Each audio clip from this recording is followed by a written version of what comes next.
BTC first semester के first paper यानी बाल विकास और सीखने की प्रक्रिया में एक टॉपिक है स्मृति। आइए हम आप इस पर चर्चा करते हैं कि स्मृति किसे कहते हैं।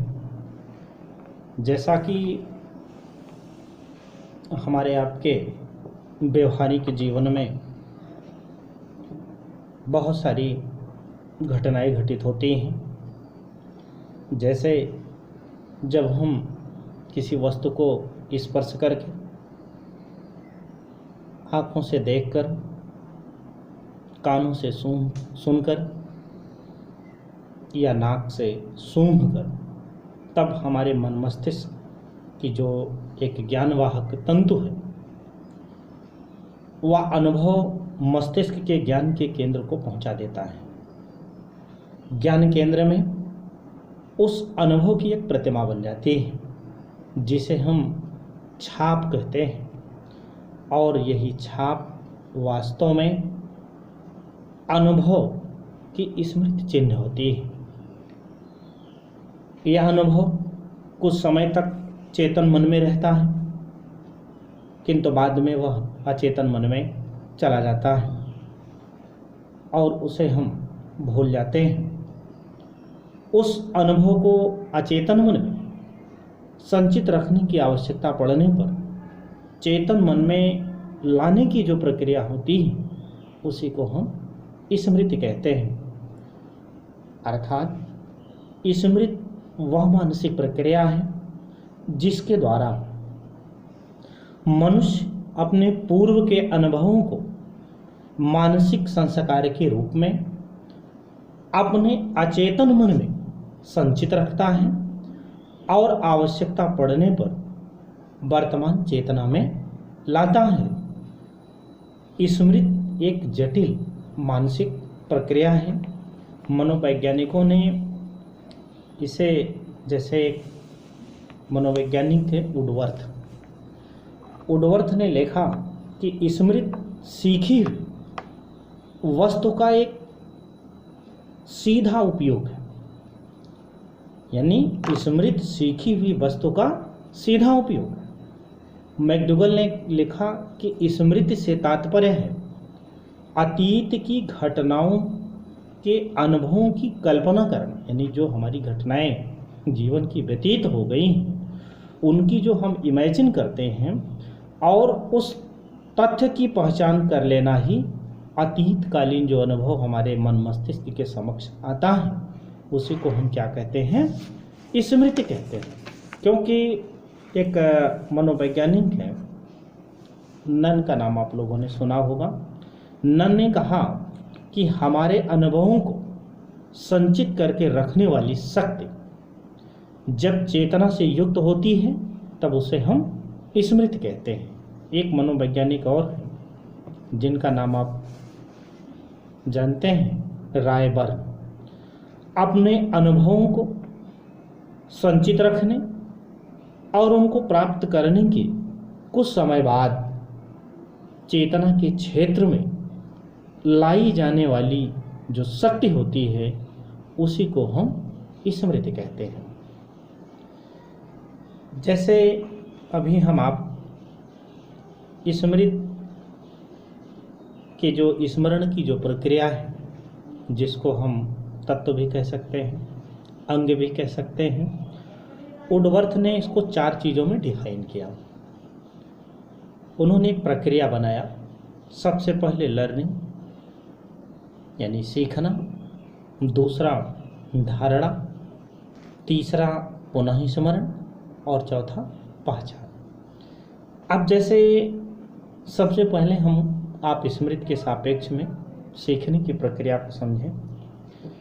किसी विषय वस्तु को स्मरण करने के लिए सर्वप्रथम हमें क्या करना पड़ता है, उसे सीखना पड़ता है।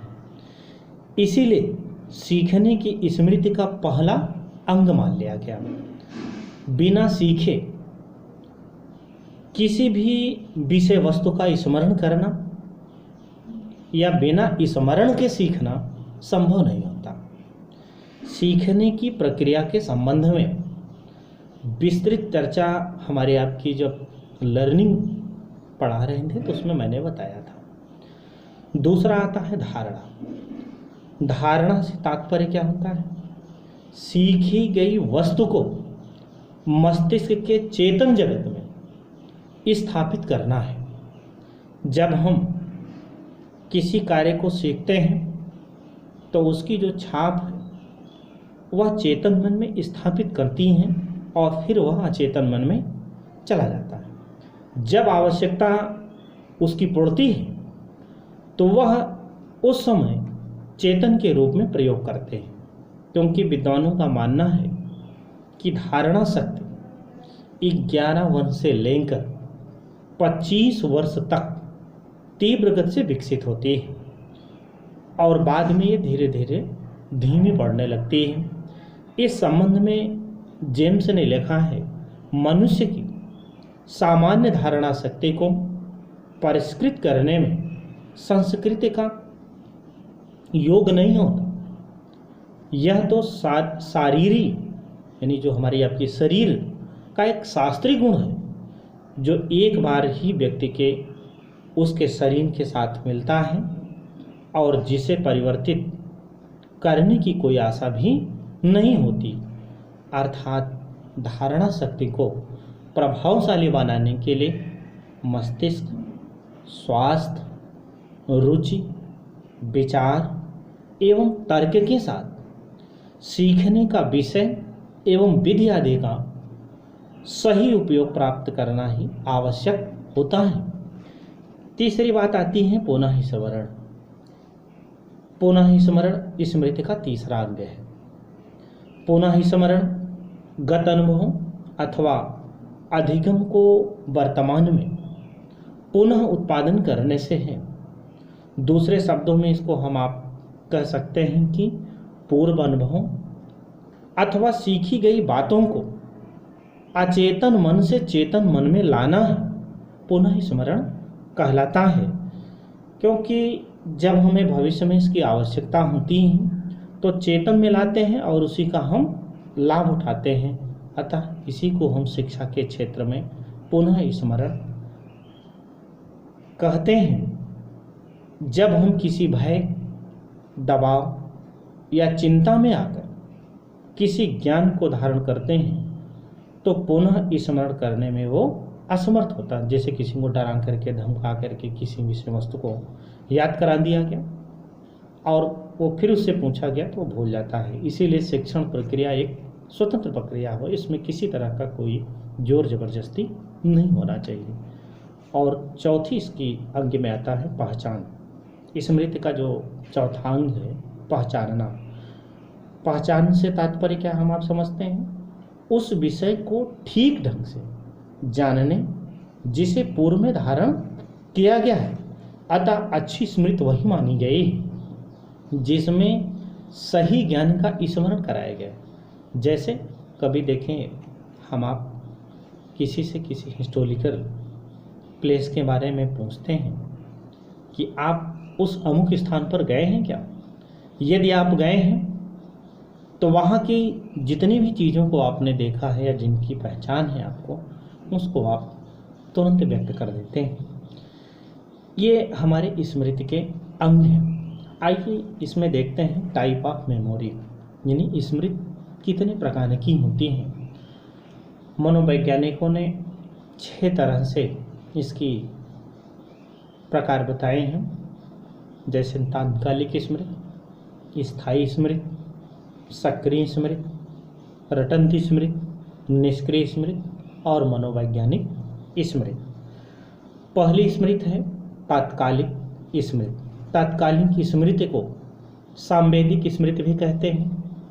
इस प्रकार की स्मृति से तात्पर्य किसी वस्तु को सीखने के उपरांत तत्काल उसके दोहरा देने की क्षमता। जैसे क्लास पढ़ाई जाती है, क्लास जैसे ओवर हो गई, गुरुजी चले गए, तो बच्चे जो पढ़ाया गया है उसी को पुनः रिपीट कर लेते हैं। तो होता क्या है, उसी विषय वस्तु को हम 2 बार कर लें, यानी तत्काल उसकी रिवीजन हो जाए। दूसरा आता है स्थायी स्मृति, यानी परमानेंट मेमोरी। जब किसी व्यक्ति के मन में सीखे हुए तथ्य स्थायी रूप से धारण हो जाते हैं और उन्हें वह कभी भूल नहीं पाता, तो उसी को हम स्थायी स्मृति कहते हैं। तीसरा है सक्रिय स्मृति। प्रयास करने पर सीखे हुए जो तथ्य हमारी स्मृति में आते हैं और उन्हें याद करने के लिए विशेष प्रयास करना पड़ता है, तो ऐसी स्मृति को हम क्या कहते हैं? सक्रिय स्मृति। चौथा आता है रटंती स्मृति। इस प्रकार की स्मृति बालकों में पाई जाती है। बालकों द्वारा किसी विषय वस्तु को बिना सोचे समझे रट लेना, और ऐसी स्मृति को रट करके, जैसे भी आप देखिए बच्चे कविता याद करते हैं, कविता को रटते हैं और रट करके फिर सुनाते हैं। जब 2, 4, 10 दिन या महीने 15 दिन जब बीत जाता है, पुनः कहा जाए कि सुना दीजिए, तो फिर वो विस्मृत हो जाती है। लेकिन जिस समय वो रटे रहते हैं उस समय बहुत आसानी से उसको व्यक्त कर लेते हैं। अगला आता है निष्क्रिय स्मृति। निष्क्रिय स्मृति का मतलब है जब बिना किसी प्रयास के सीखा हुआ कोई तथ्य हमें याद आता है, तो ऐसी स्मृति को निष्क्रिय स्मृति कहते हैं। ऐसी स्मृति का कोई विशेष लक्ष्य नहीं होता। और छठा है मनोवैज्ञानिक स्मृति। जब किसी विधि के द्वारा कोई तथ्य शीघ्रता से याद कर लिया जाए और दोहराने की आवश्यकता नहीं होती है, तो ऐसी स्मृति को हम मनोवैज्ञानिक स्मृति कहते हैं। ये स्मृति के मनोवैज्ञानिकों ने 6 प्रकार बताए।